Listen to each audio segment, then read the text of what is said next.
Narendra Modi cabinet में अपने दूसरे कार्यकाल में दूसरी बार विस्तार हो गया है। इस कैबिनेट विस्तार में 43 नए मंत्री शामिल हुए। नारायण राणे, सर्बानंद सोनोवाल, ज्योतिरादित्य सिंधिया, हरदीप सिंह पुरी, मनसुख मांडविया, भूपेंद्र यादव, पशुपति पारस समेत 15 नेताओं ने कैबिनेट मंत्री पद की शपथ ली। जी किशन रेड्डी, अनुराग ठाकुर का प्रमोशन हुआ, दोनों को कैबिनेट मंत्री बनाया गया है।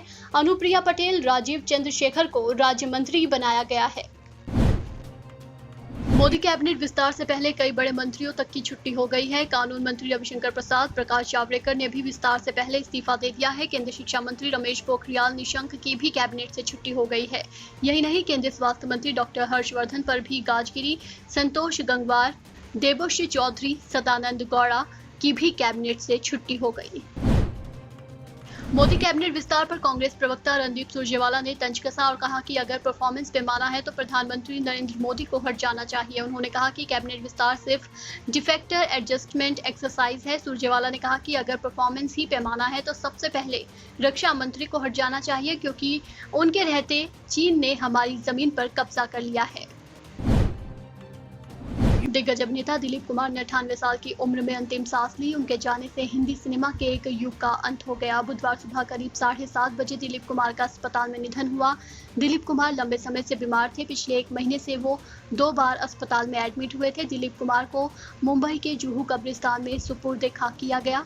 दिलीप कुमार को राजकीय सम्मान के साथ अंतिम विदाई दी गई। महाराष्ट्र में कांग्रेस की सरकार में मंत्री रहे कृपाशंकर सिंह ने बुधवार को बीजेपी का दामन थाम लिया। पूर्व मुख्यमंत्री देवेंद्र फडणवीस और पार्टी के राज्य अध्यक्ष चंद्रकांत पाटिल ने कृपाशंकर सिंह को पार्टी की सदस्यता दिलाई। कृपाशंकर सिंह का बीजेपी में आना इसलिए भी अहम माना जा रहा है क्योंकि कुछ ही समय में बीएमसी चुनाव होने हैं। कांग्रेस के पूर्व अध्यक्ष राहुल गांधी ने बुधवार को बिहार इकाई के साथ बैठक की। दिल्ली में राहुल गांधी के आवास पर कीर्ति आजाद, पूर्व स्पीकर मीरा कुमार और बिहार कांग्रेस के कई बड़े नेता पहुंचे। इस दौरान कांग्रेस नेता मीरा कुमार ने कहा कि सीएम नीतीश कुमार से बिहार संभल नहीं रहा।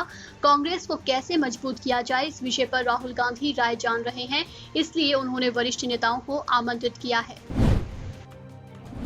पश्चिम बंगाल की मुख्यमंत्री ममता बनर्जी को कोलकाता हाईकोर्ट से बड़ा झटका लगा है। मुख्यमंत्री ममता बनर्जी पर कोलकाता हाईकोर्ट ने 5 लाख रुपए का जुर्माना ठोका है।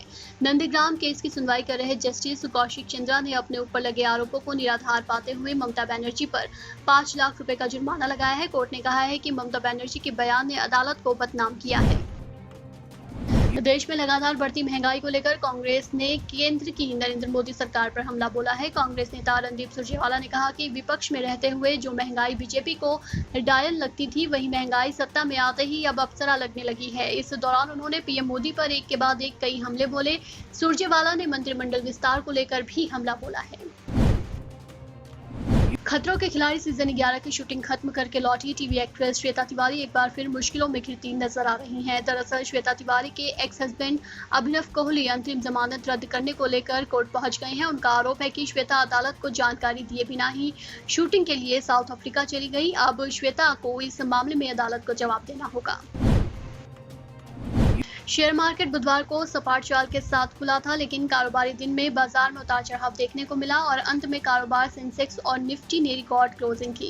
कारोबार के अंत में सेंसेक्स 194 अंक यानी 0.37% की बढ़त लेकर पहली बार 53,055 के स्तर पर बंद हुआ। वहीं निफ्टी 61 अंक यानी 0.39% की मजबूती के साथ 15,880 के स्तर पर बंद हुआ।